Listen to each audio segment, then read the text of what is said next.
We're back. We're back. I'm here with Wumi, okay? She started off in front of the screens and now she's following her dreams, her passion, filmmaking behind the camera. Hi. Hi. How are you? I'm fine, thank you. How are you, Fizzy? I'm okay. Yeah. That's good. That's good. Okay, so tell me, what is a recent film you've watched that has stayed with you? Ooh. Oh my gosh. Okay. A recent film that has stayed with me. That you can't stop thinking about. I can't stop that thinking. was good. Is it bad? I can't think of a film. I can think of a series. Okay. Okay. If that's okay, I can do Yeah, a series. that's good. A series that sticking with me is The Bear. Okay, yes, please. Oh my gosh. Yes, I please. love The Bear. So I think it's season 4. I've just finished it. The Bear, I don't know how to explain it, and since I'm getting your vibe, so maybe we can. I'm trying not to cut you off.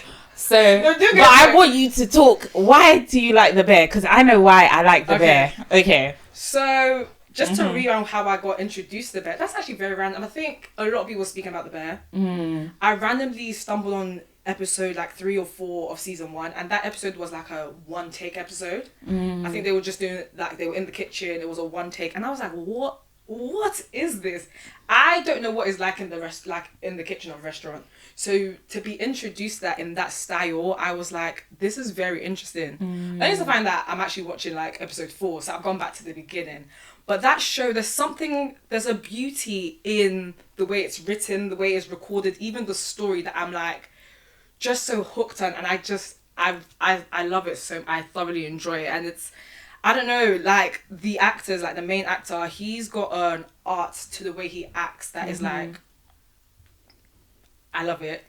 Io, shout out Io. Shout out to Io. Is just, I've seen her in a few things, and she's got range. Like the things that I've seen her, obviously I've seen her in, I think I first introduced her in Abbott Elementary, fantastic, and then here, incredible. Like she's holding that role, like honestly, she's incredible. So The Bear is just such an interesting series about being in the kitchen, and you know, you've got so many different characters that just carry weight. I think his sister, she loves a swear word, and the way she carries the way she swears, I'm just like, each and every one of them, they are amazing actors, and the show has been put together so beautifully. It's kind of like, if you get, you get; if you don't, you don't. Because I'm sure some people don't really get the show, but I really get it, and I really love it. Yeah, I feel like you've touched most of the reasons why I love The Bear. First of all, the acting. Acting's incredible. They are so real. So real. I feel like I know what it's like to be in Chicago and work in the kitchen. Yes, yeah. I feel like every time I watch an episode, I feel like I'm standing in the kitchen with them. I also really love cooking and food. Okay, yeah. So that also drew my attention to it. So like when they're talking about the food and explaining certain things, because I think there's a lot of research that goes into that show. Yes, yeah. And I think there's even they have like there's an episode they had actual real chefs in, and I was like, oh, okay. Yeah. And then it's just so what's the word for it? So they shoot episodes in a way like they're not scared to take risks and do something different. Yeah. So, you know, with a lot of shows, all of the episodes are kind of shot the same, but they might do like a Halloween special or something, or Valentine's Day special, or they do like a flashback. Yeah. That's the most that creatively they'll go. Yeah. But with The Bear, you don't know what you're getting when you're going into an episode. There was one episode where it was like, what was it? Because it was in season 4.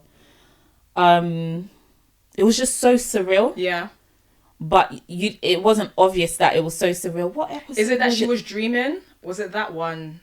Like, that scene was incredible. She was in the kitchen, smiling, doing what she has to do, but then it starts raining. Yes!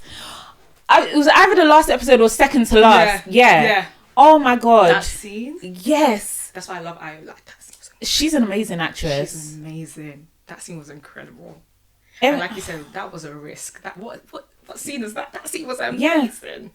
Yeah. And then even that, though, I think it was season 1 or season 2, where they did the, I think it was the 12 fishes episode, where they have this festival or like a tradition that they have in their house, and they went to the mum's house. Bro. That was a good episode. Oh my gosh, that was a great episode actually. I like how they incorporated Mikey more in the end as well. Sorry if these are spoilers. I'll try not to spoil it. But yeah, so we got more about the character of the brother and why he was missed. Yeah, I'm glad that they added that. Yeah, it's so I could go on and on and on about it. Amazing. But it's a good show, and it's a show that I think I wouldn't usually be drawn to. But again, I think it was being talked about a lot. And it's a slow start though. It is a slow start. So you have to like commit to the first few episodes and then you see the magic of it. Yeah, I agree with you. Yeah. I agree with you. There's so much in the bear. Yeah, there is. It's amazing. It's amazing. And then, when they called Aya the bear. Yeah. I said, yeah. Oh, no, it's beautiful. Yeah. Okay. And I think I'm a very sentimental kind of girl. I'm a sucker for like a family. Yeah. Like, I mean, don't hold it against me. One of my favorite franchise is Fast and Furious, but just because of the family aspect, I'm a sucker for family stuff. So the fact that a lot of them are not even, like, one of them, they call each other cousin. They're not even cousin, but they're so close. I love that kind of like what's the camaraderie? Something like that. Yes. Yeah. When camaraderie? Yeah. Somebody help us. Yeah. But when you come together. Camaraderie. Yeah, something like that. You guys know what we're saying. Yeah. But I love that. So them calling her a bit like, that got me. Yeah. And then when what's his name? The other guy, I forgot his name. He was trying to figure out the speech for ages, and then I think he figured out that we're family. That's what it is, we're family. So yeah, I see where you're coming from with that one. Yeah, amazing. I love that. I love that. Okay. So when you're not making films, right? What are you doing with your time? So interestingly, that's currently me now, because I'm not necessarily making films at the moment, but it's coming. So I am working. I work, I used to work at a media agency. It's basically planning media. So let's say we work for a car brand, we just plan and buy where their campaigns go. So that's what I was doing. And I'll be honest, and if I'm not doing that, I'm just with family chilling, but also kind of imagining the things that I want to create. But I'm in a season now where I've actually left my job and I want to put all my focus into that. Actually, all these things that I've written down, all these things God has put in my mind, to actually bring it into fruition and not just have it on a notepad. So yeah, so I was working when I'm not making films, but now that's kind of shifting. Now I'm going to start putting my energy into that. I love that. And I always love telling people, for anybody who would listen, right? So last year I did something similar. I left my job. Wow, okay. For over a year, I was just focusing on just making films, making connections. Even if I wasn't making a film, I was doing something film related. I was going to events. When you put that trust, and I say you put that trust in God, because you allow yourself to be available for the things you actually want. Yeah. Sometimes we get caught up with making money, 9 to 5, which is important. It is, yeah. Right? Making money is important, but I feel that that year for me showed me that, number one, that was the year, first of all, I had no money, but I didn't lose weight. If anything, I put on weight. So what was I eating? I was obviously not hungry. Yeah, okay. So do you see where I'm coming from? Yeah, I get you actually, yeah. So something was being provided, and it wasn't by me, because I didn't have a job. Wow, okay. I was not hungry, right? Then I was able to meet people. I worked on a lot of films, short films, and then now going back into like doing some part-time work, I know that, okay, there's something happening here. I can refocus on making sure I'm not just thinking about a check. Yeah. So even if you're quitting your job for a short time or for the rest of the time, you'll always be okay. Yeah. And it'll open doors for what you really, really want. Exactly. Yeah. I strongly believe that. So, yeah. So that's amazing. That's Thank amazing. you. That's amazing. Okay, so if you could direct or remake, so direct and remake any other film or TV that's already been made, which one would it be? Oh, that's a good question. Okay. I have two answers. One that is a bit more niche, but then one that's a bit more, I guess, open. My niche one would be this book I've read called Redeeming Love. Okay. By Francine Rivers. Is like a remake of... The story is like a retelling of the story of Micah in the Bible. Okay. No, it's not. Hosea. Okay. In the Bible. And I love that book so much. When I was reading the book, I was like, I can see the film of it. But they actually did make a film of it. The film is good. Do not get me wrong. The film is really good. But I'm like, I think I can eat that up a bit better. But so that would be one. But one that's a bit more commonly known is actually Just Right. You know, with Queen Latifah and Common. So that's probably one of my favourite films. And it's nothing that I would remake it, but I can do a part 2 to it. Where I can follow the story, because that was a few years now. I want to say maybe 2006, 2008. I can follow the story from where they've left with their love and basketball, because I like basketball as well, and I can reimagine like a continuation from that. So yeah, that will be my answer. Just Right. Oh, that's amazing. Okay. Yeah. Okay. So you started off as an actress, and then went into directing. How did that happen? So I think definitely I started off as an actress, but that is very loose because that was in my like school years. So when I was young, when they say, what do you want to be? I wanted to be an actress. I did drama in GCSEs. I did drama in A-levels. So I did act and perform in my very, very early formative years. But then, you know, like I guess with Africans and stuff, and like acting is not necessarily... Get a real job. Yeah, there's no... at the time, they did not see what that could actually become. So I did fall out of love with the idea of acting and started becoming more insecure with myself and not wanting to be in front of the camera, blah, blah, blah. So I guess that relationship between me and acting we kind of just took our own paths and started to focus on something else. I studied psychology in uni. But I love watching shows. I love watching films. I get excited. I love seeing people act. I love seeing different ways people film stuff. That was a passion that never left me. So where acting might have went away, I started to gain more passion to creating a story in my head and then wanted to see it come into fruition. So that was kind of my transition.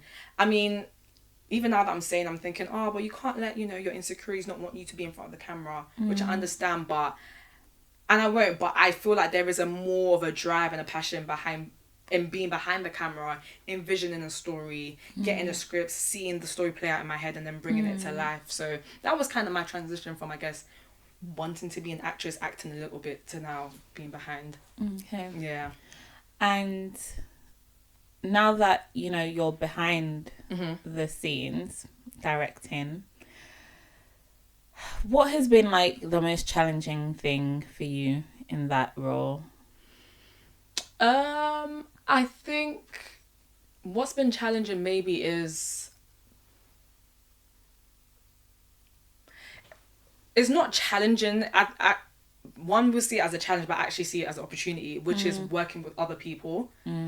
Because, and I truly believe creativity is the best when multiple people will get involved, because I might see something one way, but then someone might add their idea. I'm like, actually, that actually does work in tune with mine. So I think it's, I guess, incorporating other people's ideas, because I guess as a director, they say that you've got the vision, you've seen the script, you know what the vision is like, you storyboard it in your head, But when you're on set, stuff is happening and someone's like, oh, how about we do it this way? Which I guess is navigating, when do you incorporate someone else's idea, or when do you kind of put your foot down and be like, this is the way I see it. So I think that's been a challenge, because I used to be a former people pleaser, and to some degree I still battle that now, and it's like putting my foot down in terms of, I've got this vision, I see it this way, I know you've said this, but how do I say, oh, but maybe if we channel it this way, as opposed to going the way you suggested. So I guess it's navigating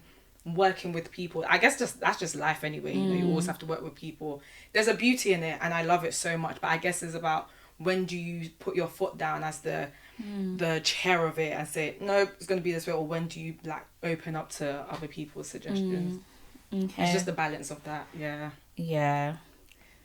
Yeah, because even thinking about, at the moment, because I've, predominantly worked on short films, and I know you've also done a short film. I've done a short film, yeah.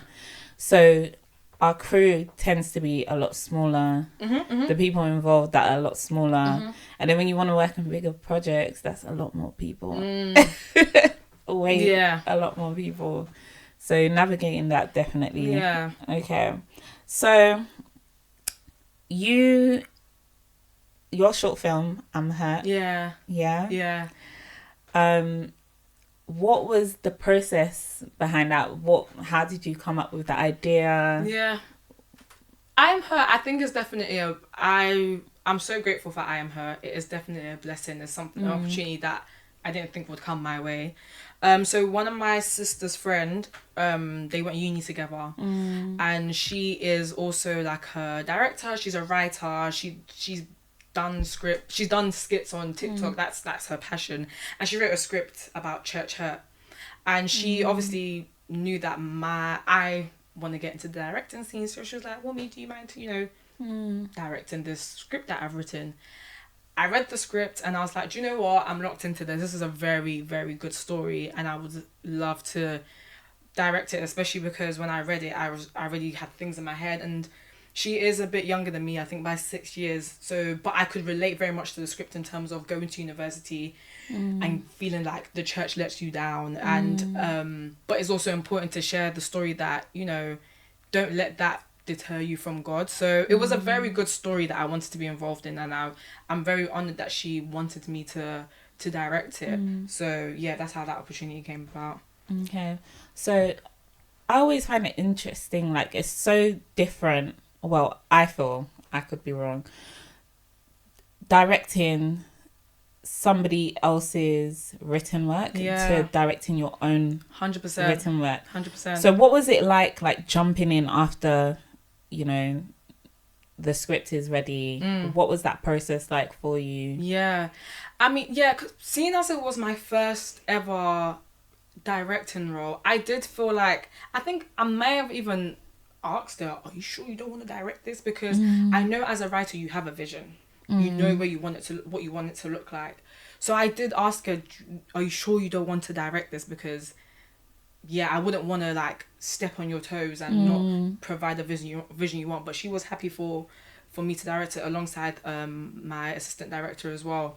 So I think it's once again tapping into that people pleasing side of me. Yes, I had the vision in my head, but it was definitely a lot of just kind of like letting her know this is what I see, and explaining why I see it that way, so it doesn't feel like I've completely messed. Because we're all new, we're all starting off, and as a young girl writing your first film, as much as you would want to direct it, you've put in someone else's hand and you want them to accomplish the vision you have. So I did make sure that I was like, we've let her know this is what we see, and she was very, very happy with it.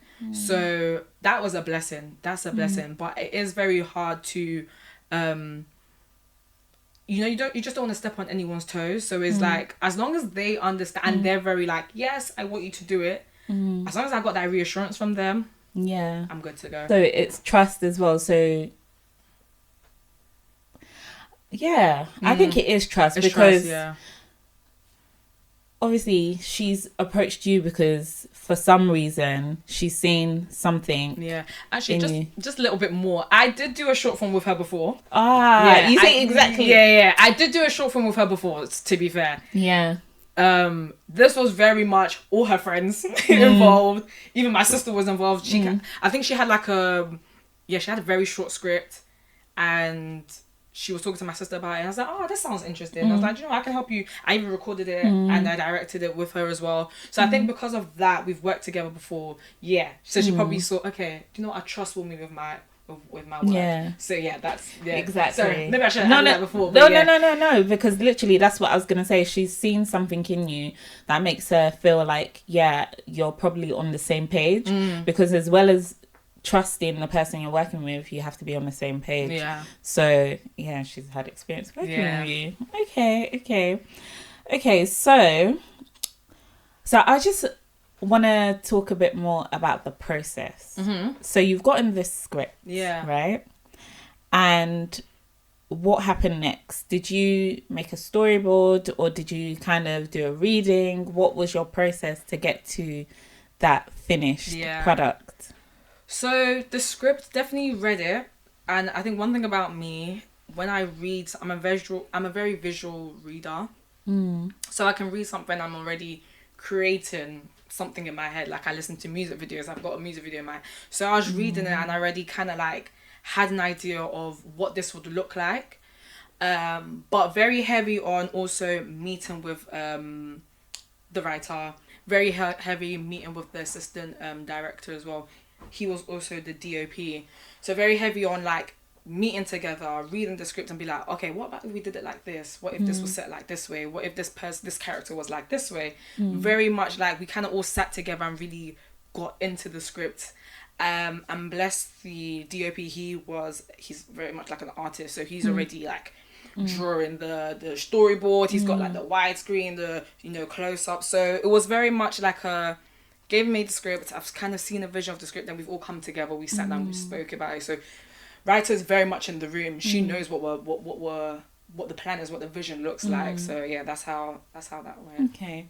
And in terms of budget, did you guys how did you work out the budget? How did you finance it? What was that like? So I was not too much on the producing side of it, but I know obviously casting call let everyone know that this was unpaid, except from travel and food.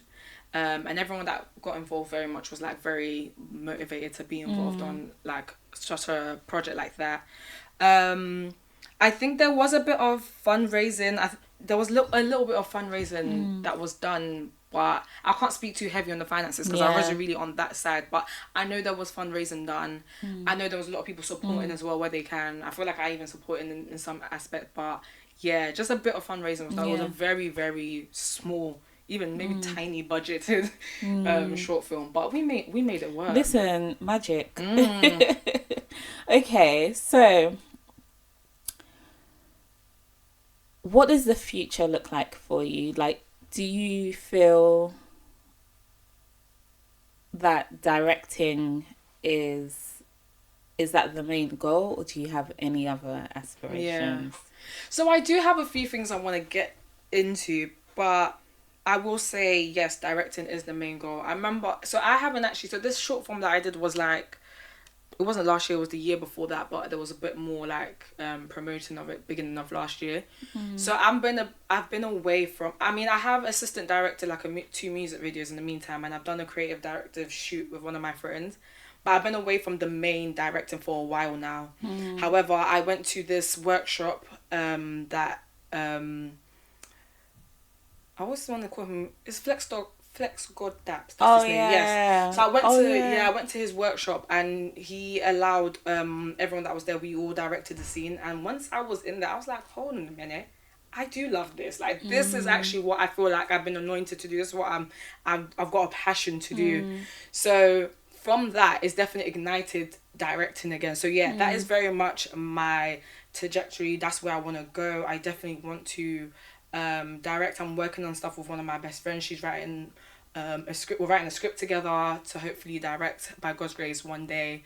But I'm also very new to this, and I'm very much a sponge. So if someone needs me to run, if you need me to assist, if you need me to be on, I'm also very open to it. I really love film, and I'm like very excited to be on set and just help someone with their passion and whatever they want to do, and just support it and learn from them and build connections, because I guess that's what this industry is about. Helping one another, because we're all talented and gifted in so many different ways. So I just want to be in that space. So I love the fact that you said that you're a sponge and you're open to learning. I think, oh child, when does that stop? Because I've been producing and directing for a few years, but I still feel like I have to leave myself open to do the running around and be open to, you know, be second AD or, you know, be a runner sometimes. So when does that, I mean, obviously, I'm asking you, we're in the same boat. When does that end? Like, when do we know that, we've made it? And now, you know, just, no longer need to sponge it. But I don't know. I think I'm speaking from a place of maybe very much novelty, where I haven't been in much rooms. But from the outside looking in, for me, I will say my mind is to remain a sponge for as long as I can. Because there's always something to be learnt. Creativity is... There's some things that have not even been created yet. True. You know, that's what creativity is. There's always something new. There's always, like, something to learn. Like, look at short form content. That's, like, taken over now. And where someone would have been great at long form content, they probably don't know how do I narrow this into 30 seconds? Like, there's always something to learn. So I think maybe being a sponge is going to be a forever thing, where you're always learning. Don't get me wrong, you will have what you're good at, and you will even be the one that can pour into people. But I think you're constantly learning from other people, constantly being like, okay, this is a good, I never thought about this way. So it never ends. Unfortunately, I think it's a forever thing. It's not going to end. Talking about short form content, have you heard about the rise of vertical films, and what do you think about it? I've seen it, I've heard it. One of my closest friends, she's doing it. She's amazing at what she does, because it's definitely something, because I've been so focused on long form, like in terms of like making something so pretty and cinematic and the transitions, but now short form is definitely like it's not even perfect, you know, and it's trying to come out of that perfectionism and just doing it and posting it how it is, because that's what the people love. I'm also guilty of it. As much as I love long form, I'm also very into short form. Like, I want to get the information now. I want to see the beauty of it now, which I need to learn to be patient. It takes time, but it's very interesting. I like it. I'm trying to tap into it as well, to be fair. I am. So there's some things that I'm hoping to do with my friends. We can tap into that a bit more. And I just think my only issue with the vertical films and the shorter form of content is, obviously, not saying that money is the end goal, but, you know, you want people to consume it and you want to get something in return, because you spend money making it, right? A lot of this short form content is going on places like TikTok, YouTube. How do you make the returns? You know? I know there's some, like in China, Drama Box is very big. And people subscribe to that. So I think it's like a short form Netflix. I don't know if there's a version of that in the UK or America yet. If there is, I don't know. Where is it? So that's my only issue with it now, because as creatives, we tend to forget, the business side of things, but we're putting money into it. We need to get it back. I agree. So after doing all the short form content, where does it come from? Apparently TikTok doesn't pay that well. I've heard that too. YouTube, you have to get a certain amount of views before. So I guess putting it on other people's platforms, but I really think about ownership. Yeah. You want to have your own thing. You want to own it. You want the freedom to control what happens with it. Yeah. I think I guess that's, there's a beauty in the industry, but there's also that, I guess, like, I think dark is a strong word to use, but just that other side to it, where it's like, how do we navigate it? Or we're just navigating it because it is what it is, unfortunately. But I completely agree with you. Yeah. And there's so many layers to it. I want to say something. Yeah, but I don't know. It's a safe space. So basically, I think, we're trying to navigate the industry, and also we're Black, right? So that's like another layer. Yeah. And then we're female. Yeah. That's another layer. Yeah. Right? On TikTok, a few days ago, there was a girl. She was just in her office. She spun her chair. She was spinning in her chair.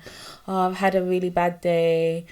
Brands send me something. If you see all the brands that came to her to give her things. Really? Wow. Like, even Kurt Geiger. Wow. Pandora. Oh my gosh. Bare brands. She was just spinning there. She said, I'm bored. Send me like she was like, oh, I've had a bad day, or something, like, I've had a really long day. PR brands send me, I need a PR box, something like that. What? Yeah, I'll send you the TikTok. Yes, please. And my sister sent it to me. She said, look. I said, wow. 2 days later, a Black girl did the same thing. She spun around in her chair, said, oh, PR, I've had a long day. PR brand sent me something. If you see the silence, well.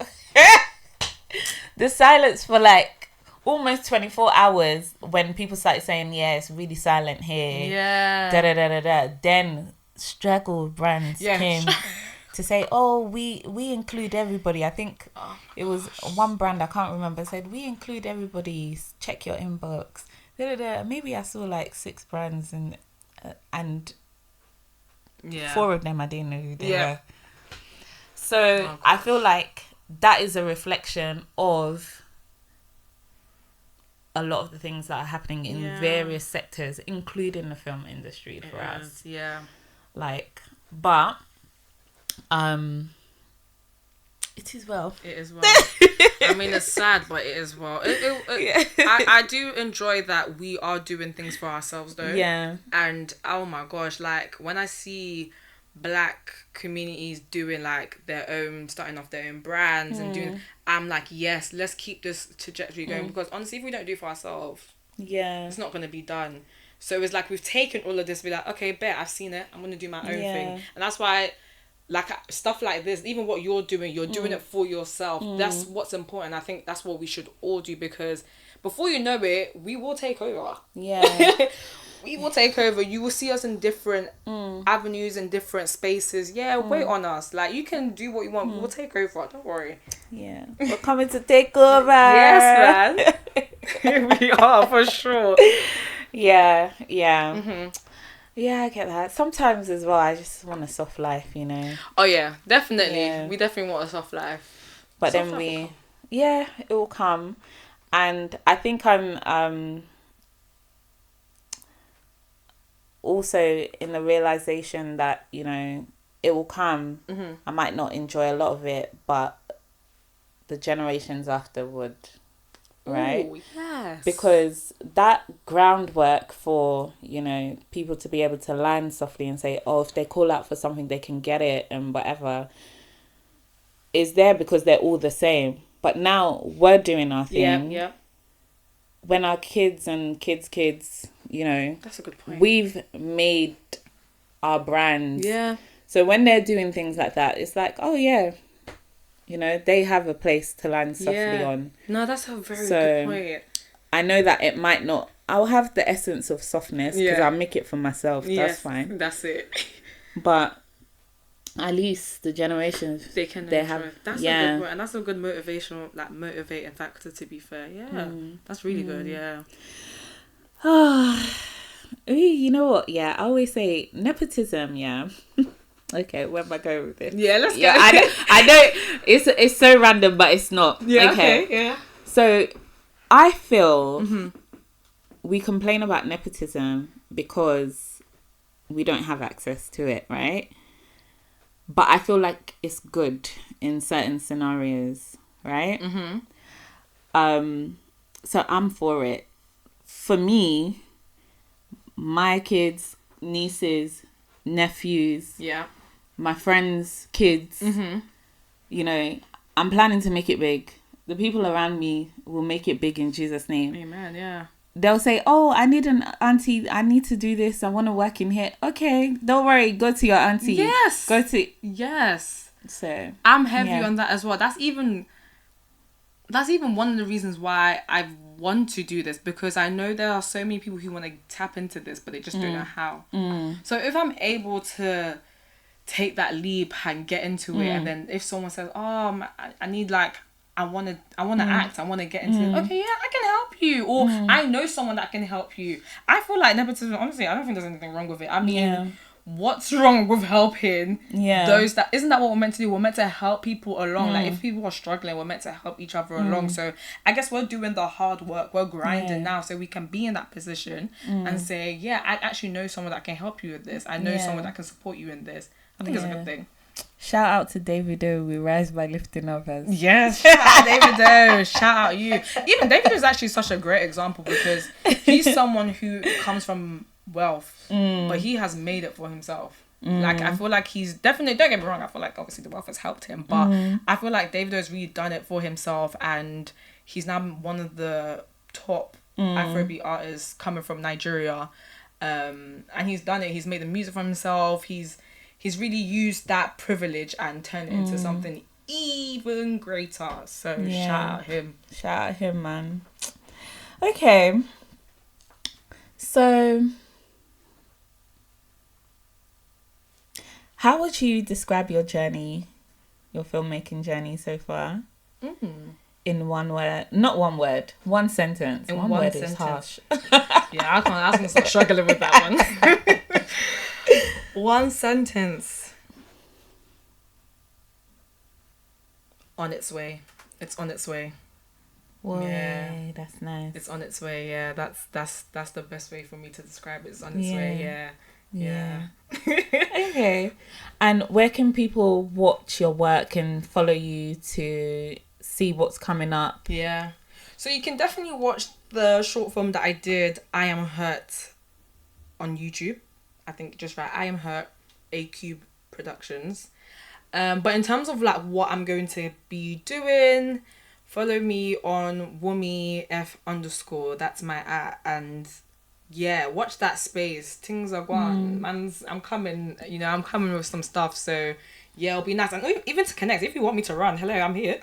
I'm a run for you. I'm a assist. Like I said, I'm a sponge. So I'm here to give this passion and to help wherever I can and support where I can, because I know we're all trying to make it, and I'm here to give a helping hand wherever I can. So yeah.